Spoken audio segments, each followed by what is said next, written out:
Hello नमस्ते, मैं प्रज्ञा आपके YouTube चैनल में। तो आज बात करते हैं संक्रांति के बारे में। मकर संक्रांति आ रही है। साल में दो संक्रांति होती है जो बहुत मानी जाती है। एक होती है कर्क संक्रांति, एक होती है मकर संक्रांति। तो संक्रांति एग्जैक्टली है क्या? संक्रांति में किया क्या जाता है, आप कैसे सेलिब्रेट करें, संक्रांति क्या है, इसकी कहानी क्या है पीछे, इन सब के बारे में डिस्कस करेंगे।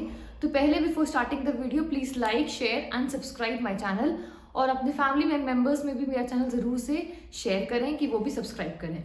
Thank you so much. Makar Sankranti में पहला हार्वेस्ट, पहली धान निकलती है, पहली धान कटती है और ये धान आसपास में बांटकर अपनी बेटी को देकर, अपने आसपास जो भी नेबर हैं, रिश्तेदार हैं, उनको बांटकर इसको सेलिब्रेट किया जाता है। दूसरा ये, इसमें तिल और गुड़ का बहुत बड़ा महत्व है। इसको बांटा जाता है और आसपास बांटा भी जाता है। तीसरा ये, मकर संक्रांति के दिन आप नोटिस करेंगे कि संक्रांति के बाद ठंडियाँ, थोड़ी जो हार्श ठंडियाँ हैं, कि बहुत ज़्यादा ठंडी होती है, वो कम हो जाती है। थोड़ा थोड़ा मौसम खुलने लग जाता है, थोड़ी धूप निकलने लग जाती है। ये संक्रांति के बाद होता है। मकर संक्रांति के दिन सूर्य आता है मकर राशि में, तो अग्नि तत्व की शुरुआत होती है। सूर्य जो कि अग्नि है, तभी मौसम में गर्मी बढ़नी शुरू हो जाती है। जो मैं आपको बताया, मौसम थोड़ा खुल जाता है, मौसम थोड़ी गर्मी बढ़नी शुरू हो जाती है। वैसे मैंने बताया कि दूसरी संक्रांति होती है, वो है कर्क संक्रांति। उसमें क्या है, उसमें जल तत्व की शुरुआत होती है। जैसे कि अग्नि तत्व की शुरुआत होती है आपके मकर संक्रांति में, वैसे ही कर्क संक्रांति में जल तत्व की शुरुआत होती है।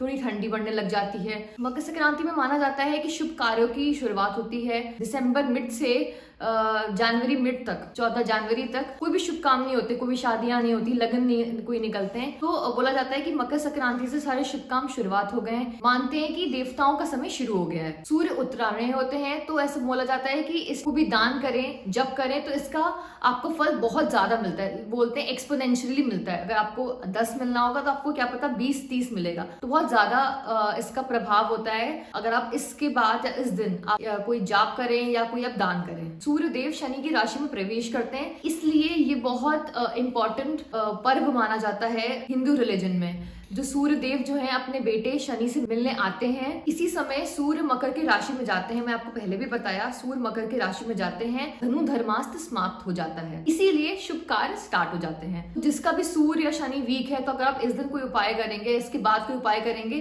तो उसका बहुत ज्यादा प्रभाव पड़ेगा। क्योंकि शनि और सूर्य को स्ट्रॉन्ग करने का यही बहुत अच्छा टाइम होता है जब आप ये उपाय कर सकते हैं। तो इस टाइम आप जो पुनः काल होता है, मतलब कि जो भी बहुत शुभ मुहूर्त होता है, अगर आप उस टाइम कुछ भी आप दान करेंगे, वो भले तिल या गुड़ का दान हो, उसका आप दान करेंगे तो बहुत अनंत गुना फल मिलेगा। इसकी दूसरी भी कहानी है। तो दूसरी कहानी ये है, जो मैंने बताया, तिल और गुड़ का बहुत महत्व है। तो बेसिकली माना जाता है जो तिल और गुड़ है वो शंकर भगवान और नारायण भगवान है। तो ये दोनों भगवान एक साथ गंगा स्नान करने जाते हैं एक ही समय पे। इसीलिए इस टाइम कुछ भी आप दान करेंगे तो आपका ये दोनों बहुत स्ट्रांग हो जाएंगे। और ऐसा बोला जाता है इसी कहानी में कि जब वो गंगा स्नान कर रहे होते हैं तो पीछे से लक्ष्मी जी आती हैं और देख लेती है। नारायण भगवान उनको देख लेते हैं और बोलते हैं कि गुप्त तरीके से लक्ष्मी आई हुई है। तो अगर आप गुप्त तरीके से लक्ष्मी दान करें, कैसे? एक आप लड्डू अगर आप दान कर रहे हो, तो लड्डू के अंदर आप 1 का सिक्का डालकर लड्डू बनाएं और वो आप दान करें। 1 का सिक्का, 2 का सिक्का, किसी कितने का भी सिक्का आप रखकर, वो है गुप्त हो गया ना, गुप्त लक्ष्मी का। आप अगर आप दान करते हैं ऐसे,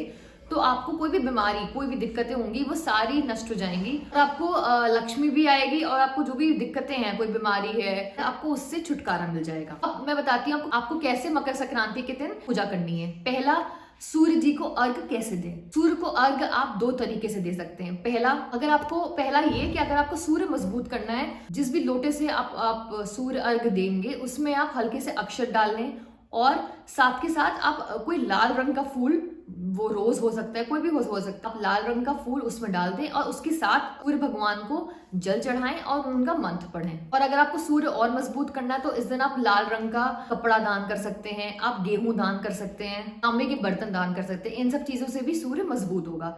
दूसरा, अगर आपको शनि मजबूत करना है तो आप कैसे अर्घ दें? वही सेम लोटे में, जिस लोटे से आप सूर्य जी को अर्घ देंगे, उस लोटे में आप काले तिल डाल लें, अक्षत डाल लें, अक्षत चावल को बोला जाता है, अक्षत डाल लें और फिर आप सूर्य को अर्घ दें और शनि का मंत्र पढ़ लें। सूर्य का भी पढ़ सकते हैं, फिर शनि का भी पढ़ सकते हैं। इससे आपका शनि मजबूत होगा। और क्या कर सकते हैं आप, शनि को स्ट्रॉन्ग बनाने के लिए आप लोहा दान कर सकते हैं। इस दिन जो भी गरीब है, आपके घर में कोई काम करने आता है, कोई गेट कीपर है, कोई झाड़ू लगाता है, किसी को भी आप लोहा दान कर सकते हैं। और आप क्या क्या दान कर सकते हैं कि इसका बहुत आपको फल मिले। पहला ये, आप घी दान कर सकते हैं, आप कंबल दान कर सकते हैं। प्रेफर करें कि आप काले कंबल दान करें तो शनि का भी ये उपाय हो जाएगा। तो काले कंबल आप दान कर सकते हैं, घी दान कर सकते हैं। घी के लड्डू बना ले तो एक तरह से आप घी का ही दान कर रहे हैं। गर्म कपड़े दान कर सकते हैं, अन्न दान कर सकते हैं और तिल दान कर सकते हैं। तिल का मैंने बताया बहुत महत्व है, बड़ा महत्व है। तो आप काले तिल या काले तिल के लड्डू आप दान कर सकते हैं, गुड़ दान कर सकते हैं। भोजन में, दिन के लंच में आप क्या बनाएं, आप खिचड़ी बनाएं। खिचड़ी किसकी बनाएं, नए अनाज की।